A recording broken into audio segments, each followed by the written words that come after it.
Hola, ¿qué tal? Les doy la bienvenida una vez más a este ciclo de Fundación ICBC.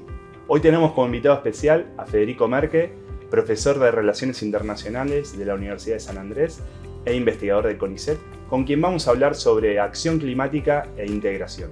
Bueno, Fede, bienvenido, muchas gracias por sumarte a este ciclo. Un gusto estar acá, muchas gracias por la invitación. Bueno, Fede, para mí sos uno de los... Vos sabés que yo te estimo mucho y sos para mí te considero uno de los analistas internacionales más importantes del país y por eso me gusta mucho conversar con vos y siempre aprendo mucho de escucharte. Y la verdad que te hemos convocado para hablar sobre este tema porque sé que en los últimos años has estado muy interesado y como analista internacional, que generalmente has estado más en los temas más duros de las relaciones internacionales, ¿no? Sobre la política internacional, incluso sobre la relación Argentina-Brasil. Pero ahora quisiera consultarte cómo llegaste a interesarte tanto por el tema del cambio climático, a punto tal de que es el tema de tu primer libro. ¿Por qué no nos contás un poco cómo llegaste? Sí, brevemente. Primero el tema me buscó a mí y después yo lo busqué al tema. El tema me buscó a mí cuando un doctorando de Córdoba, de la Universidad Nacional de Córdoba, estaba buscando un supervisor para su tesis sobre cambio climático y me interesó el tema. Trataba sobre cómo Brasil durante los años de Lula había internalizado la narrativa y la acción climática, ¿no? Cómo lo había incorporado en su política internacional. Esa fue la primera tesis. Y después otra tesis de la Universidad de Itela, en donde el supervisor trabajaba cómo las preferencias ambientales de los países en desarrollo se articulaban con posiciones ideológicas y con intereses materiales, económicos dentro de cada país. Y entonces contrastaba esas preferencias de países del sur global, del mundo en desarrollo, con preferencias de países del mundo desarrollado, ¿no? Eso fue cuando el tema me buscó a mí. En segundo lugar, yo busqué el tema, y esto fue con la pandemia.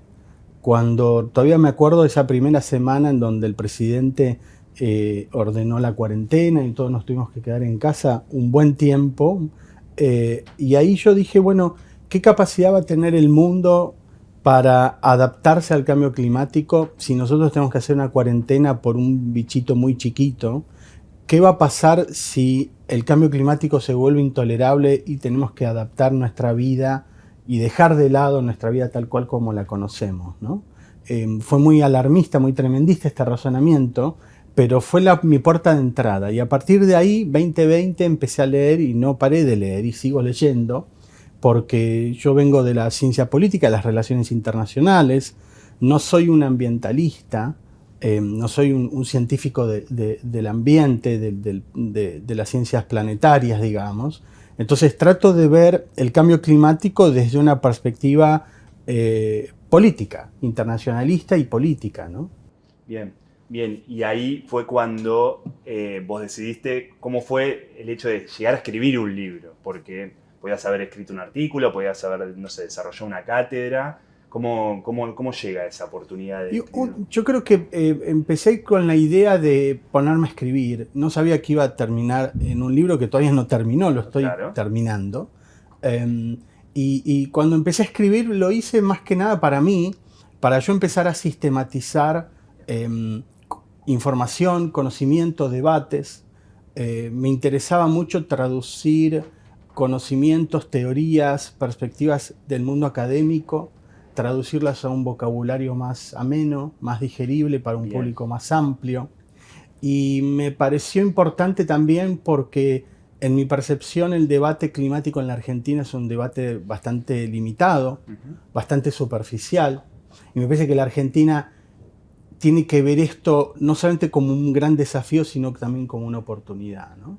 Entonces, esto implicó intentar elaborar, al mismo tiempo que leía, intentar elaborar una mirada política del cambio climático y un enfoque que combinara una dimensión de la política internacional con la política doméstica, ¿no? bien. Y ahí creo que ahí está el punto del libro, ¿no? O sea, ¿qué implica introducir al cambio climático el análisis político, digamos? Sí. ¿Cómo desarrollás esta idea? Porque vos dijiste, ¿no? Tomaste toda esta demanda de alguien de Córdoba que te hablaba del tema de Brasil y entonces, ¿cómo desarrollás esta idea o cómo querés desarrollar, digamos?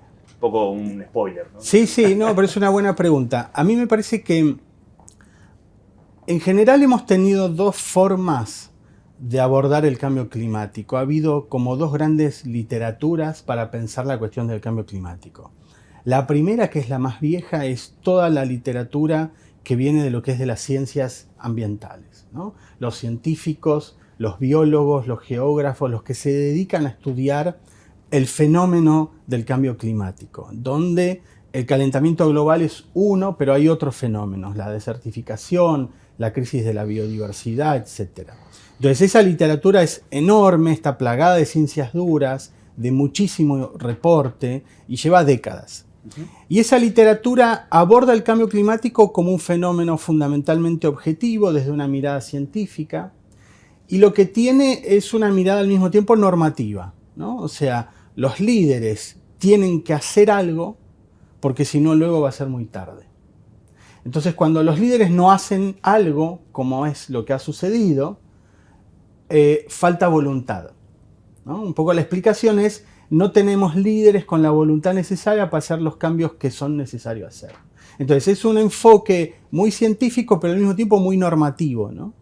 No se detienen a analizar, bueno, por qué los líderes han fracasado o han sido muy lentos en reaccionar. Y esto no es un problema de debilidades morales, éticas o de lo que sea, sino obedece a lógicas políticas, ¿no? Esa es una literatura. La otra literatura es la de la economía, que básicamente nos dice que tenemos cambio climático porque no hemos podido internalizar una externalidad negativa que generamos al producir, al consumir. Entonces, como no pagamos por la contaminación que generamos, seguimos contaminando. Entonces, ¿cómo internalizás un comportamiento de este tipo? Básicamente cobrando un impuesto, ¿sí? Regulando. Y cuando pongamos un impuesto a las emisiones, la gente va a buscar otras maneras, ¿no? Esta lógica también es muy importante. Las dos cosas son importantes. La ambición normativa es fundamental y también la cuestión más técnica, más de racionalidad económica del impuesto. Me parece que esto no hay que obviarlo. No es que estoy diciendo esto no funciona. Al contrario, funciona y cada vez más. Lo que digo es esto hay que complementarlo con un enfoque político.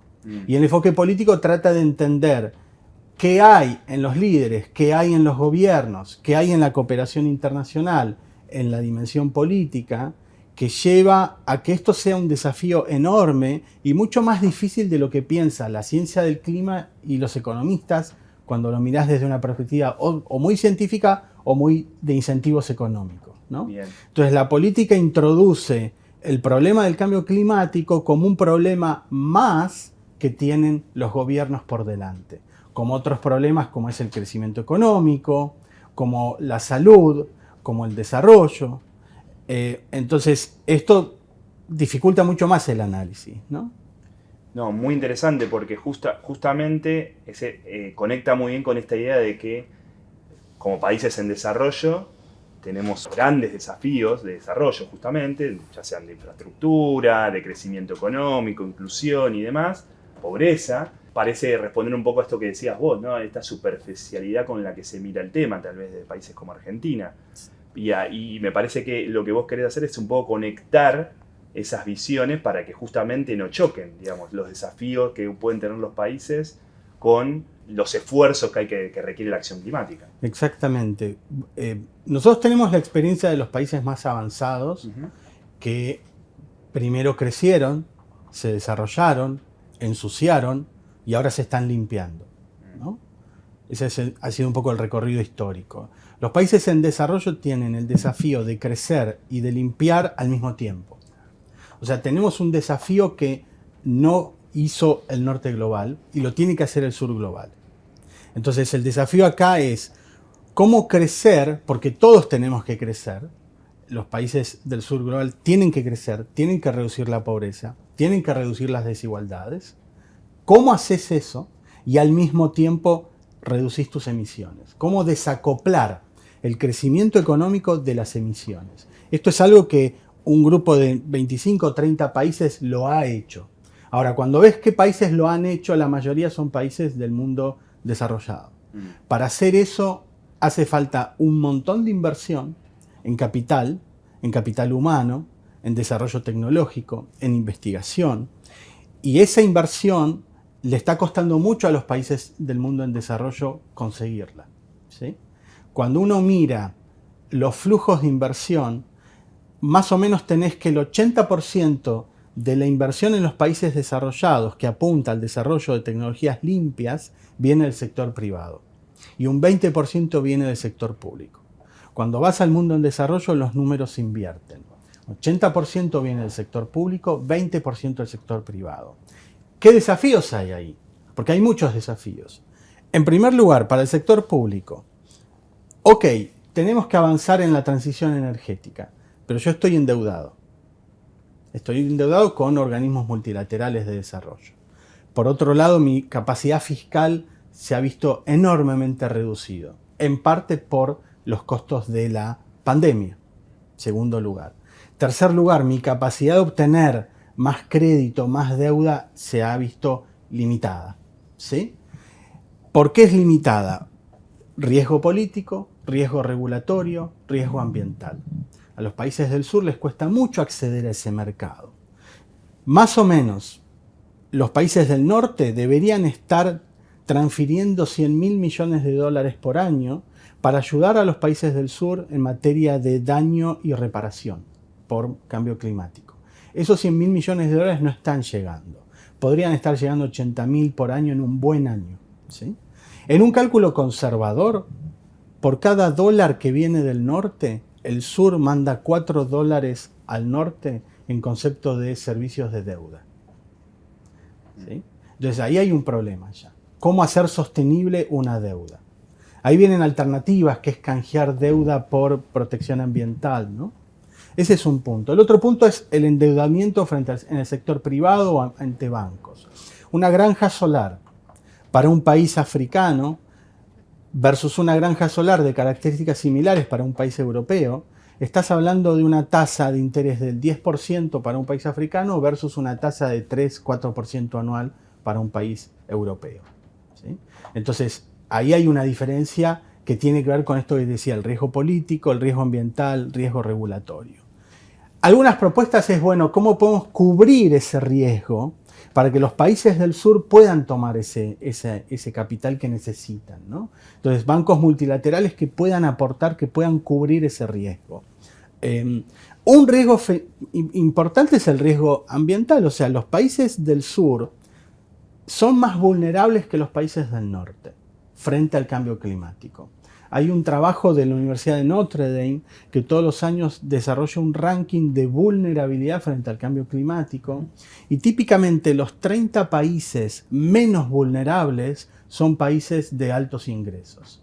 Y vas al fondo de la tabla, los países más vulnerables son los países de menos ingresos.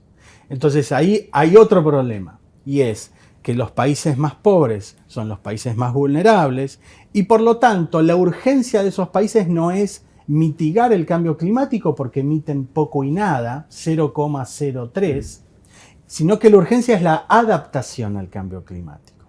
La adaptación demanda un tipo de financiamiento distinto que la mitigación porque es menos rentable la adaptación que la mitigación. Vos mitigás con energía solar, con energías limpias, con una transformación de tu sistema energético, ¿sí? Y eso es un buen negocio para muchas empresas. Ahora, la adaptación es otra cosa. Entonces, ahí debería estar viniendo mucha más plata del norte. Si tiene que haber una ayuda de países del norte, debería ir más para el lado de la adaptación que para el lado de la mitigación, en donde ahí necesitas inversión. Pero el tema de la inversión te trae de nuevo al problema de cómo accedes a un mercado de capitales que te exige tasas altas por la aversión al riesgo. La aversión, exactamente. Cuando hablas de adaptación, me imagino en infraestructura sobre todo. Es adaptación de infraestructura, adaptación de las costas, adaptación de los caminos, adaptación de la iluminación, adaptación de tener espacios verdes con sombra, cómo te adaptas a mayor temperatura, etc., ¿no? Claro. El otro desafío que tiene el mundo en desarrollo es que vos tenés aproximadamente 25 o 30 países que son altamente dependientes de recursos fósiles para sus rentas públicas, estoy hablando de petróleo, de carbón y de gas, dependen mucho para los ingresos fiscales, puede ser el 10%, el 15%, el 30%, y también para la generación de empleo, ¿no? Entonces ahí estamos frente a un problema que es enorme, que yo diría que es todo lo contrario al cisne negro, ¿no? Un cisne negro es un evento de baja probabilidad no previsto, ¿sí? El rinoceronte gris es el que vos ves venir, que cuando te impacte lo vas a sentir, Claro. ¿sí? Pero vos lo ves venir, sabés que te puede afectar, pero todavía está lejos. Es un evento cierto, pero de resultados que preferís demorar, ¿no? Claro. Y esto es lo que yo veo que está pasando con los activos varados, la discusión acerca de los activos varados, ¿no?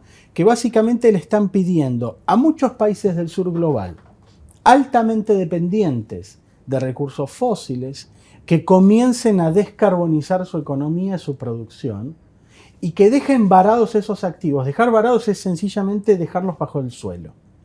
Para tener una idea de qué significa esto, nosotros tenemos un presupuesto de carbono que podemos gastar, ¿sí?, hasta llegar a un límite en donde entramos en un 50% de probabilidades de llegar al 1,5 de aumento de la temperatura, ¿no? Este es un cálculo que hasta hace unos años era 500 gigatoneladas. Hace poco se lo achicó a la mitad, a 250 gigatoneladas, ¿sí? O sea, eso es lo que nos queda de emisiones, ¿sí?, antes de entrar en una zona en donde sea 50% probable que el aumento del 1,5 llegue, ¿sí? Ese presupuesto es 250 gigatoneladas, 250, 200, 300. Las estimaciones acá tienen un margen de diferencia por obvios motivos, porque es muy difícil estimar esto.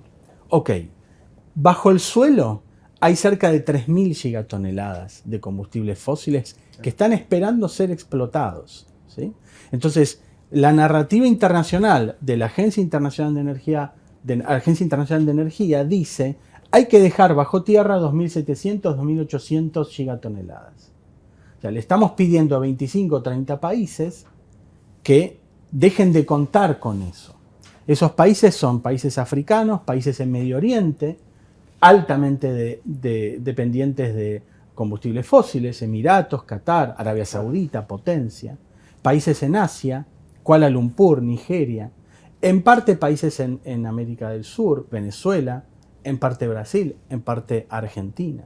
Entonces, acá hay un desafío, porque ¿cómo hacemos para ir reduciendo una actividad económica que no solamente es mucha plata que entra al Estado, sino también empleo, y empleo bien pago y empleo de buena calidad, ¿no? Entonces, este es un desafío que está fundamentalmente en los países del sur global, porque un poco el cálculo es que las empresas estatales que controlan los recursos fósiles son las empresas más grandes. Y ahí es muy distinto a la lógica de una empresa privada, como Shell, como Exxon, como BP, que empiezan a ver las chances de ir combinando fósiles con energías renovables, con exploración de hidrógeno. Hay toda una iniciativa en Estados Unidos de obtener hidrógeno desde litio, que sería un litio shale, ¿sí?, de la roca. Entonces ellos están virando en su modelo de negocios. Mucho más lento de lo que la comunidad internacional espera, pero están virando. Ahora, cuando vas a las petroleras estatales, esto es mucho más lento, y todas apuestan a ser las últimas de pie, ¿no? ¿Por qué? Porque la Agencia Internacional de Energía dice: en un escenario de carbono cero, carbono neutralidad 2050, todavía vamos a estar usando petróleo, todavía vamos a estar usando gas. Cuando decís eso, muchas dicen: voy a ser yo, Claro. ¿no? Entonces, ¿quiénes son las que van a quedar de pie? Y bueno, quedarán de pie las más competitivas. Las más competitivas son las que saquen más rápido petróleo a menor costo. Y ahí las candidatas son las empresas principalmente del Golfo Pérsico, ¿no? Entonces, este es un desafío que todavía no entró de lleno, pero que en muchos ámbitos, por supuesto, que es materia de discusión, ¿no? Bueno, Fede, qué interesante todo esto que desarrollaste, y solo quisiera traerte, hablando de desafíos, traerte de vuelta para la región, porque para sumarte uno más, porque digamos en nuestra región hay una idea de que sobre un gran potencial que tenemos como productor de alimentos y lo que puede ser un rol principal en la seguridad alimentaria global, y bueno, también cómo conciliar esto, ¿no? Porque, digamos, cómo llegar a ese potencial o cómo llegar a aprovechar ese potencial si también hay que adaptarse o hay que hacerlo de una forma que sea cumpliendo determinados estándares, determinadas regulaciones. O sea, cómo se concilia eso, cómo seguimos avanzando, ¿no? Sí, yo creo que ahí América Latina tiene una enorme responsabilidad y una enorme oportunidad. ¿Por qué digo esto?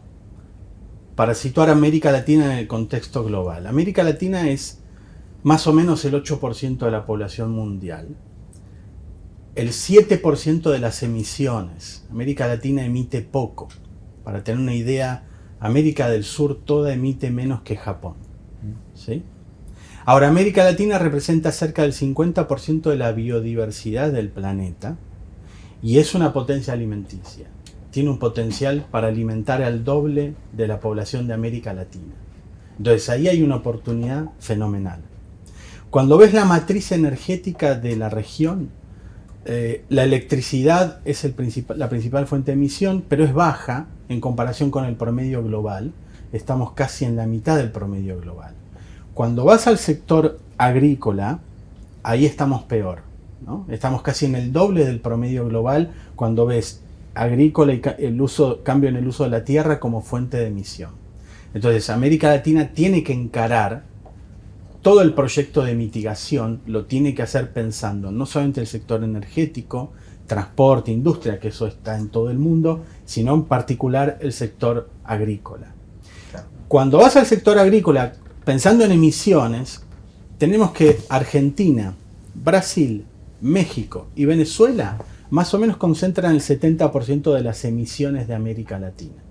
Entonces, pensar América Latina en términos de emisiones es pensarla en el sector agrícola y es pensarla en estos países. En particular Argentina y Brasil, que son dos potencias agrícolas de envergadura. ¿Sí? Sí.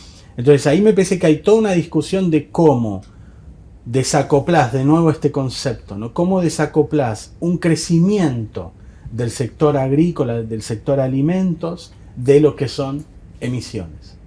Desacoplarla, ¿por qué? Porque tenemos compromisos de metas cero neto. Hay 11 países en la región que tienen metas de cero neto para 2050. O sea, hay un compromiso. Hay una demanda internacional por descarbonizar nuestras economías. Hay presiones internacionales para dejar de forestar, bajo pena de que no te compren los productos que vienen de zonas deforestadas. Eso trae una avalancha regulatoria fenomenal. Pero además tenemos que hacerlo de una manera lo más ordenada y lo más sostenible posible en términos normativos, ¿sí? Es nuestro compromiso con la transición energética. Entonces ahí es clave pensar para qué usamos nuestro capital natural, ¿sí? Para producir alimentos o para conservar la biodiversidad. ¿Cuál es el equilibrio? Hay todo un trabajo que se está haciendo que es los servicios ecológicos o servicios ambientales que presta la naturaleza. ¿Quién nos puede pagar por dejar esa naturaleza intacta prestando un servicio al planeta? ¿Sí? Los servicios ecosistémicos. Por otro lado, ¿cómo reducís emisiones del sector agrícola?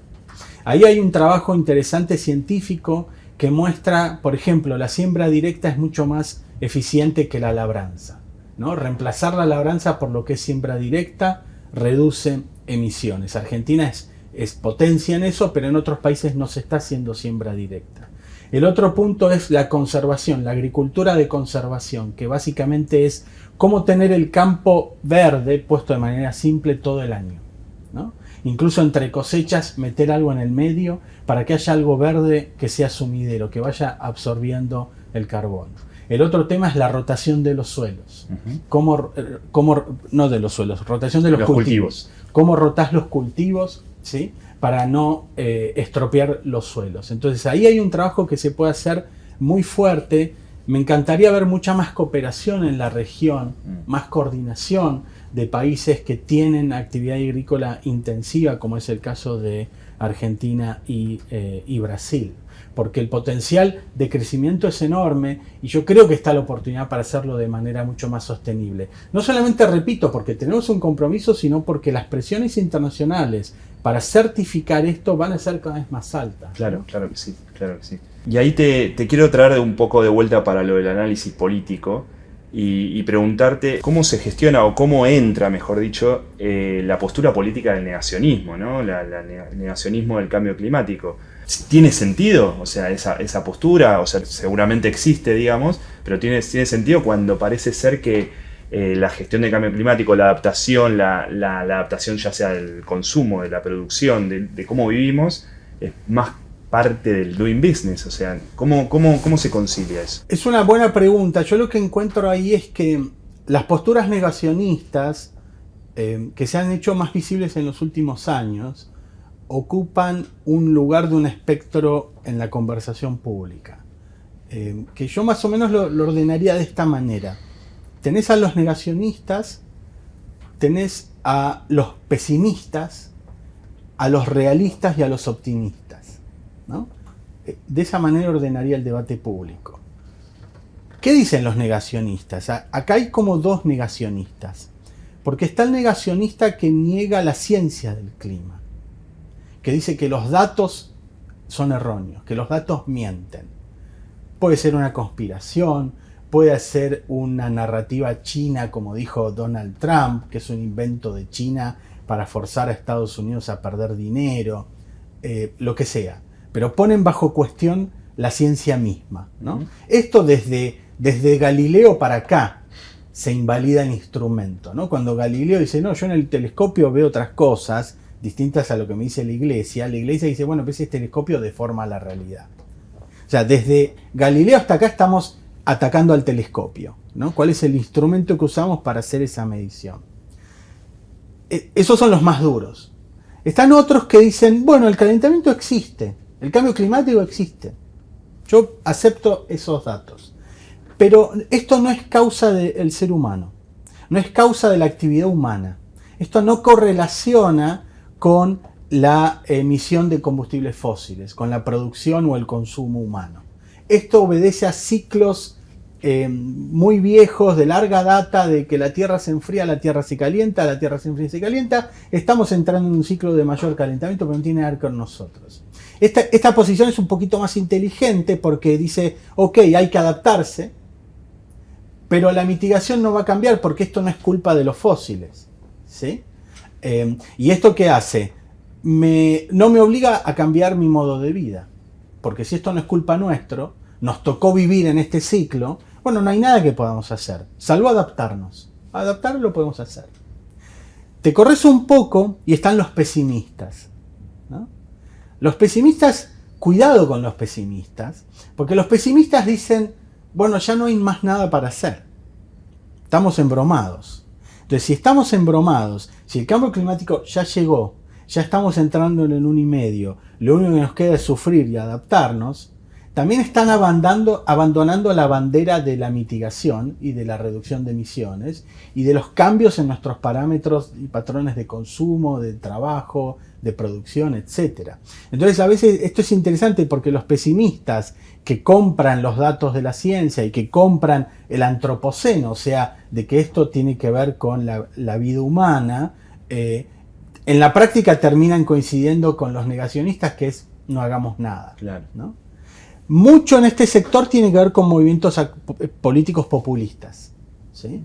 Son partidos populistas típicamente de derecha, a veces libertarios, que les cuesta reconocer que una actividad privada puede generar una externalidad negativa que es dañina al ambiente, que es el calentamiento, es el cambio climático, etc.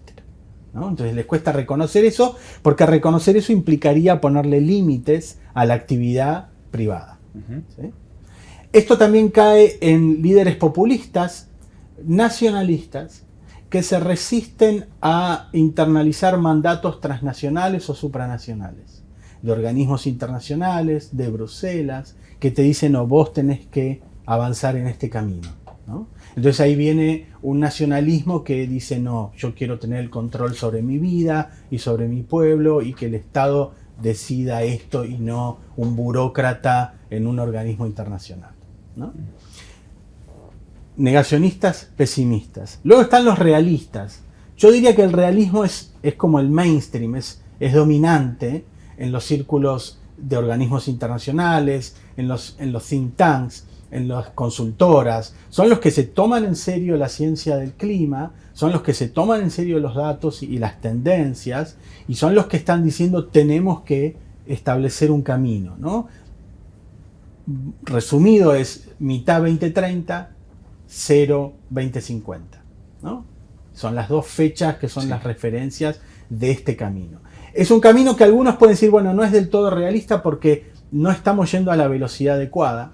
Estamos yendo en la dirección correcta, pero no en la velocidad adecuada.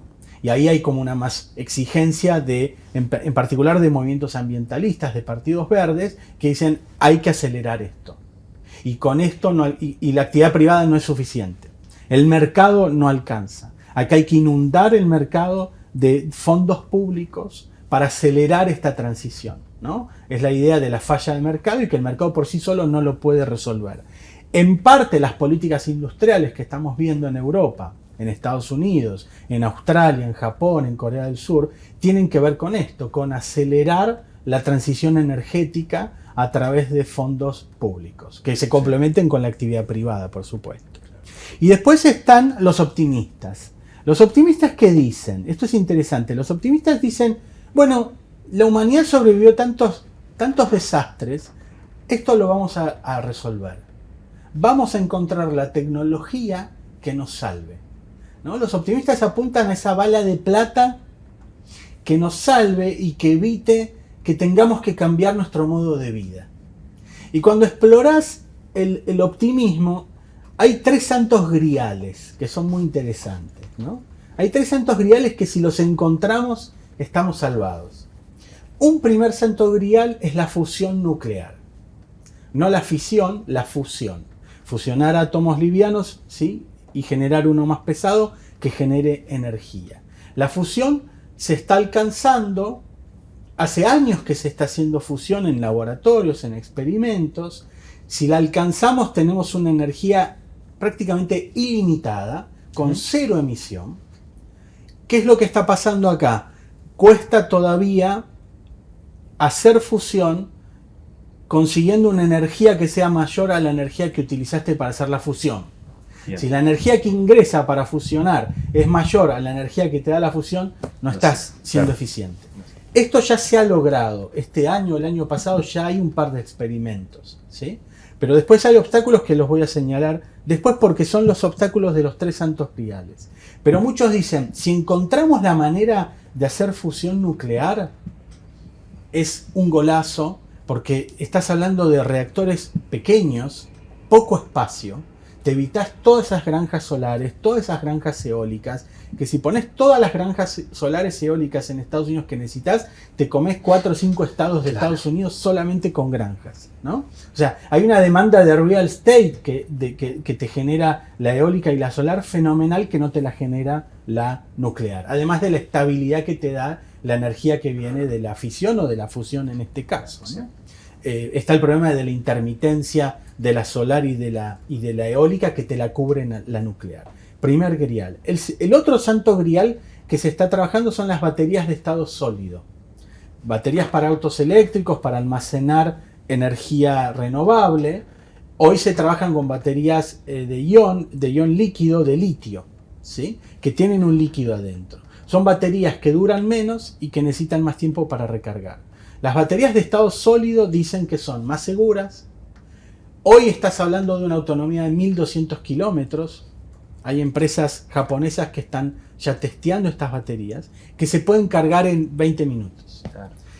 Lograr eso es un cambio fenomenal en el mercado del transporte automotor, ¿sí? Las críticas dicen, bueno, todavía esto es inestable, los costos, la eficiencia. Tercer y último grial es la cuestión de la captura del carbono. Captura y almacenamiento de carbono. ¿Sí? Son máquinas, son grandes ventiladores que están al aire libre, que aspiran el aire, absorben el carbono y lo mandan bajo tierra, ¿no? Entonces eso, ¿el sueño cuál es? Yo sigo con mi ritmo de vida, el carbono que emito lo capturo, lo mando bajo tierra, lo trabajo y con eso incluso puedo fabricar cosas, ¿sí? Wow. Ahora, ¿qué tienen estos tres santos griales en común? Todos tienen el mismo problema: los costos de producción y los costos de comercialización. Lo difícil que es escalar esto y que entra al mercado. Uno dirá, bueno, eso pasa con un montón de productos. Cuando empiezan, son muy costosos para un nicho muy chiquito, para élites, pero después se masifican, los costos se reducen y entran al mercado y entran a la góndola, ¿no? Tenés el vaso vacío y el vaso lleno, ¿no? Los que dicen el vaso lleno esto es una cuestión de un par de años más y podríamos tener un mundo, simplificando y exagerando un poco, ¿no?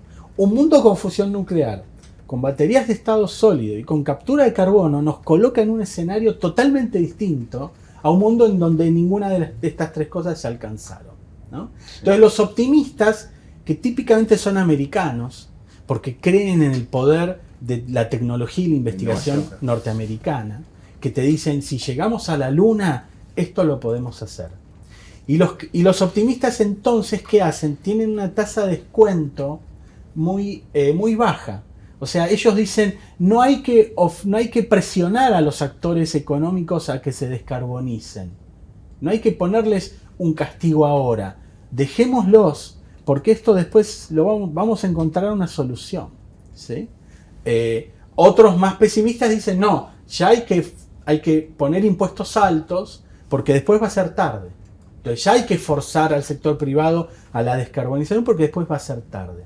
Yo siempre me acuerdo de un inversor, director de inversiones de un banco internacional, que básicamente en una conferencia dijo sobre cambio climático, dijo, ¿qué me importa si Miami dentro de 100 años está bajo el agua?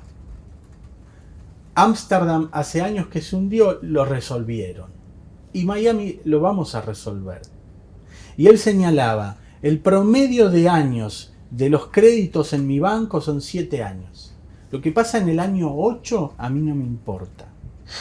Él lo decía claramente para provocar, pero para decir, no nos preocupemos por lo que va a pasar dentro de 50, dentro de 100 años, porque vamos a llegar a una situación de desarrollo tecnológico en donde vamos a encontrar las soluciones a los problemas que estamos teniendo, ¿no? Entonces, ese es un poco el ordenamiento del debate político, muy diverso, de un extremo que niega al extremo que dice, esto se resuelve. Esto se resuelve, claro. Qué interesante. Muy bueno, Fede, muy bueno. La verdad que bien lo ordenaste y qué claridad le diste al asunto. Quisiera puntualizar. Tenemos estas 4 posturas que vos bien clarificaste. Ahora, las regulaciones existen. O sea, digamos, las regulaciones se proliferan, sobre todo en países desarrollados y sobre todo en Europa, por poner un lugar en el mapa. Y la cantidad, van también proliferando la idea de las certificaciones, que para poder exportar o poder comerciar determinado producto, como bien dijiste antes, tiene que venir de un lugar que no haya sido deforestado, tiene que venir incluso de una zona que no esté protegida, que no, la biodiversidad, ya sea incluso del mar, ¿no? Porque del mar creo que no lo hablamos. ¿Qué nos queda a nuestra región, ¿no? Digo, frente a esta tendencia, ¿no? Que incluso de empresas, ¿no? Grandes empresas que ya empiezan a publicitar que son carbono neutro, por ejemplo, o que están sobrecumpliendo metas de carbono neutralidad, ¿no? Que eso ya lo venden como parte de sus productos, ¿no? Diciendo, comprá este producto que ya es... Entonces, por eso antes hablaba del doing business, ¿no? Como, bueno, las empresas empiezan a decir, bueno, esto lo hago y lo vendo. Y también te escuché antes decir que te gustaría ver más cooperación en nuestra región. Entonces, frente a todas estas regulaciones que muchas están asociadas otra vez a las producciones agrícolas y demás, ¿qué nos queda a nosotros como países, como región? ¿A solo asimilarlas, contestarlas o agruparnos y decir, bueno, crear las nuestras?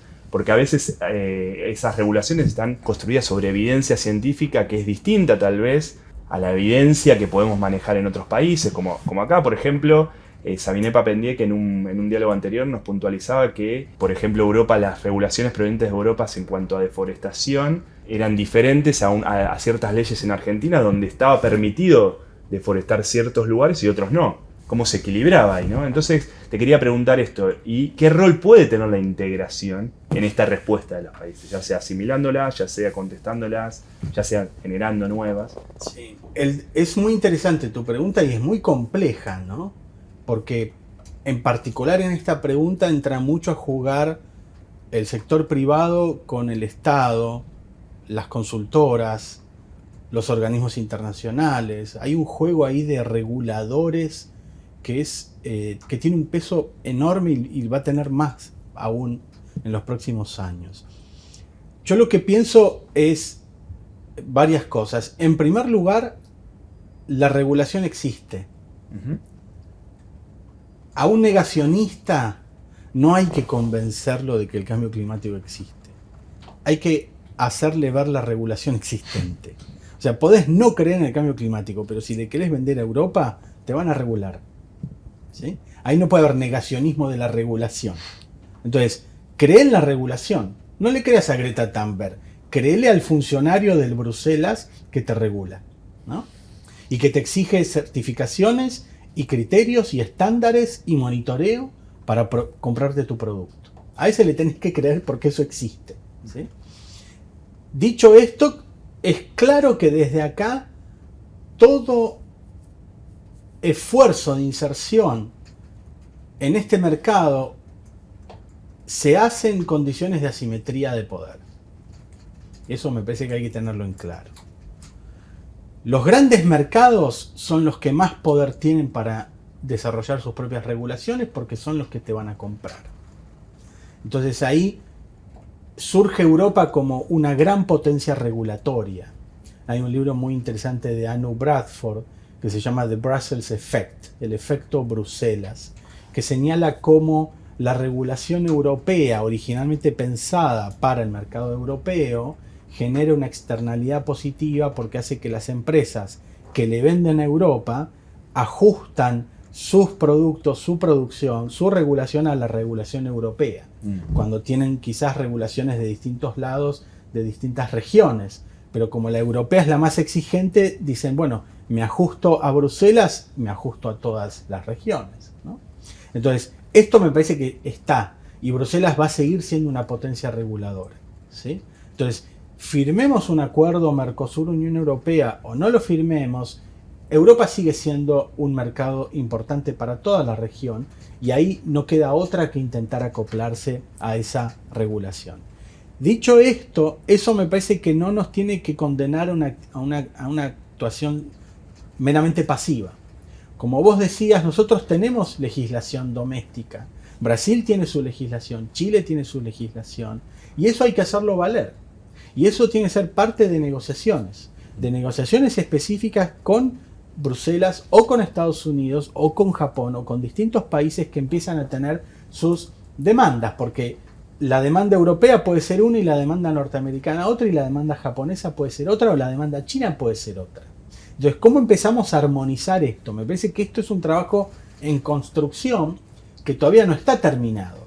No está terminado. Claramente Bruselas lidera, pero yo no descarto que aparezcan formas competitivas de regulación. Acá entra a jugar el sector privado, ¿no? Y entran a jugar todas las normas que se la conocen como ESG, ¿sí? Uh-huh. Por ambiente, temas sociales y de gobernanza. Y acá empiezan a jugar rankings y estándares en donde las empresas, las grandes empresas, se insertan, intentan internalizar las normas ESG e intentan visibilizarlas frente a los consumidores, frente a los reguladores, para decir, yo me estoy autorregulando. Esto no me lo exige nadie, me estoy autorregulando porque en realidad me monitorean empresas pares y evaluadoras y calificadoras y bancos y consultoras. Incluso mis accionistas me están demandando un compromiso mayor con esta transición energética. Entonces adhiero a estas normas. Suena muy lindo, pero aparece lo que en la jerga se lo conoce como el greenwashing, ¿no? Que es disfrazar conductas inapropiadas con un ropaje verde y hacer pensar que porque te adherís a determinados estándares estás yendo en el camino correcto. En los últimos años ha habido una enorme discusión por la existencia de estas normas ESG, estos estándares, por el cumplimiento de estos estándares. Y un trabajo concluyó que había más estándares y más propuestas de ESG que empresas cumpliendo con esos estándares. ¿Sí? Había más formas de pensar la responsabilidad empresarial que empresas responsables. Wow. ¿Sí? O sea, ha habido una sobreoferta de consultoría pobre, de mala calidad, y de empresas interesadas en sumarse a esa hipocresía organizada, para tomar un concepto de Stephen Krasner, un internacionalista, ¿no? Una hipocresía organizada. Hacemos de cuenta que somos verdes y vos haces de cuenta que me estás evaluando, ¿sí? Entonces me parece que ahí el Estado es importante. El Estado tiene que actuar, el Estado tiene que tener sus propios estándares, sus propias reglas y negociarlas con los mercados grandes, pero también con los vecinos. Ahí me parece que el Mercosur podría jugar un rol más asertivo del que está jugando ahora, pero para eso necesitas a todos los miembros subidos en un compromiso por tratar de armonizar sus propios estándares, sus propias reglas de producción y de consumo, en particular de producción agrícola, ¿no? Que es alimentos, que es nuestro gran fuerte, pero también entra la cuestión de la minería, también entra la cuestión del hidrógeno y también la cuestión de la energía nuclear, ¿sí? Por ejemplo, hidrógeno. Se habla de hidrógeno con distintos colores, ¿no? El hidrógeno azul, el hidrógeno marrón, el hidrógeno rosa, que es el hidrógeno hecho con energía nuclear. Pero el más ambicionado es el hidrógeno verde, que es el que haríamos con energía renovable, por ejemplo hidroeléctrica o solar. Ok, el hidrógeno no existe naturalmente, hay que fabricarlo, para eso necesitas electricidad. ¿De dónde viene esa electricidad? Ahora, ¿quién certifica que el hidrógeno verde es verde? ¿Sí? No, porque se hizo con renovables. ¿Quién certifica entonces dónde empieza a contar, digamos, claro, cuál es la emisión que está integrada en la producción de hidrógeno? ¿Sí? Los insumos, la cadena de valor, el transporte. ¿Quién certifica eso? Hoy nadie. Nadie. Hace unos años atrás surgió una iniciativa de crear una organización internacional de el hidrógeno verde, auspiciada por empresas privadas que estaban entrando al negocio y que quieren regularse y que quieren que haya estándares internacionales. Me parece que todo eso está en construcción, ¿sí? Sea el hidrógeno, sea el litio, sea la energía nuclear. Viste que en la energía nuclear están las energías no renovables, las renovables y la nuclear, ¿no? Siempre es como un mix, como un híbrido. Un animal raro, claro, que no sabemos dónde ponerlo. La Unión Europea dijo, no, la vamos a trabajar estos años, dada la crisis internacional, la vamos a considerar como renovable y por lo tanto podés acceder a fondos de Bruselas en materia para desarrollo nuclear, ¿no? Entonces hay como una construcción social de qué es renovable y qué no es renovable, claro, qué es cero, qué no es cero. Entonces, bueno, evidentemente esto está abierto, ¿sí? Y me parece que ahí Argentina tiene un peso pequeño, relativo, pero tiene un peso, y más si lo hace con Brasil. ¿En qué ámbitos? El hidrógeno, que le interesa a la Argentina y le interesa a Brasil. Brasil está avanzando muchísimo en proyectos de desarrollo de hidrógeno limpio. Brasil tiene una matriz energética muy limpia, mucho más limpia que la Argentina. El problema de Brasil no es mitigar emisiones, sino es la conservación del Amazonas. Ese es el gran desafío de Brasil, ¿sí?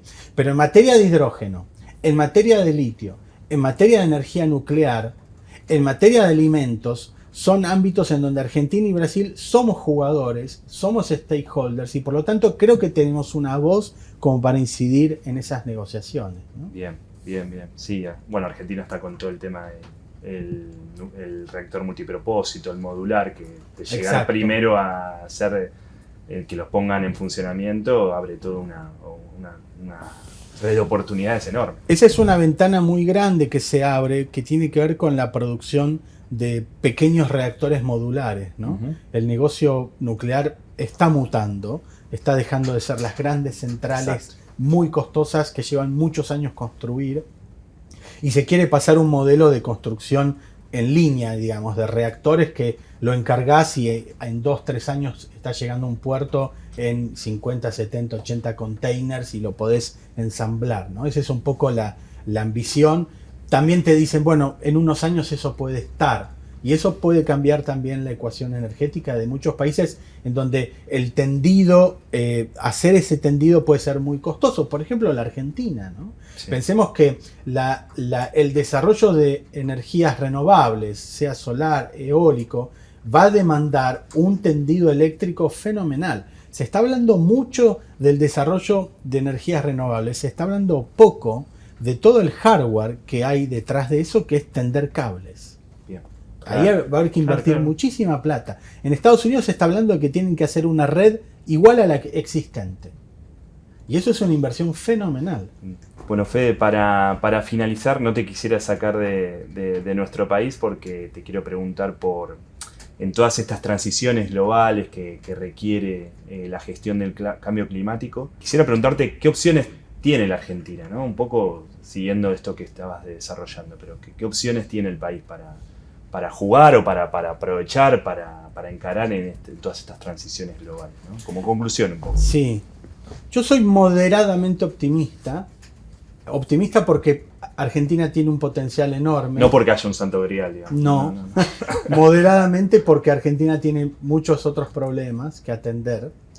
Me encantaría ver en Argentina una narrativa de la transición energética que se base en las oportunidades económicas y de generación de empleo que tiene, y no en el cumplir con compromisos costosos para el país, ¿no? No digo que no lo sean, pero también está el lado más positivo de involucrarse en compromisos ambientales y de iniciar esta transición energética. Entonces, acá hay potencial. Cuando vos ves los datos sobre la intensidad de vientos en la Patagonia, son de los más intensos en el mundo. Cuando ves los datos sobre la intensidad de la radiación solar en el norte argentino, son de los más altos en el mundo. Entonces tenés un enorme potencial de energía eólica en el sur, energía solar en el norte. Cuando ves el potencial del desarrollo del litio, es fenomenal. La Argentina está en el top 5 de productores de litio y estamos empezando, ¿sí? Acá hay una discusión que es cómo podemos industrializar el litio, cómo le podemos agregar valor a eso. Que no sea solo extracción. Que no sea solamente la extracción. Me parece que ese debate hay que darlo y hay que explorarlo, pero eso no tiene que demorar la comercialización. Okay. A veces siento que desde la Argentina sobreestimamos el litio que tenemos y subestimamos la capacidad que pueden tener otros países de hacerse de litio propio a partir de otras técnicas. Como esto que comentabas en Estados Unidos. En Estados Unidos. Si Estados Unidos avanza en técnicas shale para extracción de litio, se habla de reservas que le darían la autonomía a Estados Unidos. Okay. Entonces hay que apurarse. Esto es urgente, ¿sí? El desarrollo nuclear que vos mencionabas del CAREM, de reactores modulares, eso está demorado, hay que apurarse. Porque otros países también están llegando a esos reactores modulares. Estados Unidos, Corea del Sur, entre otros. Entonces tenemos el sol, tenemos el viento, tenemos la energía nuclear, tenemos el litio. Se quiere avanzar con el hidrógeno. Me parece que de ahí también hay una oportunidad a partir de, en la Patagonia, ¿no? A partir de energía eólica o energía hidroeléctrica y producir lo que se llama hidrógeno verde. Todavía que hay que avanzar ahí en la conectividad, en los puertos, en cómo se vende, en cómo se traslada el hidrógeno, ¿no? Si se pasa líquido y después se vuelve a gasificar, etc. Pero yo creo que, por eso digo, soy moderadamente optimista, ¿no? Además de que Argentina debería tener una postura más fuerte en los ámbitos internacionales al momento de discutir estas cosas y aprovechar que en Brasil hay un presidente que se está tomando el tema mucho más seriamente que el presidente anterior, Jair Bolsonaro, para construir una agenda conjunta Mercosur en términos ambientales, ¿no? Qué interesante. Sí. Muy bueno. Bueno, Fede, vamos a concluir este diálogo, que en realidad no quiero concluir. Me gustaría seguir conversando con vos porque es muy interesante escucharte. Como dije al principio, es un placer escucharte, es un placer dialogar siempre con vos. Y solo me queda decirte que vamos a estar muy expectantes al libro y que tenés las puertas abiertas de la Fundación obviamente para presentarlo, para difundirlo, porque realmente creo que es muy bueno para la Fundación y espero que también lo sea para vos. Así que te agradezco por esta charla. No, gracias a vos por la invitación y por la presión que me pones para terminar el libro. Bueno, espero, no quise hacer eso, pero porque tengo ganas de leerlo, así que... Un gusto. Gracias. Fede.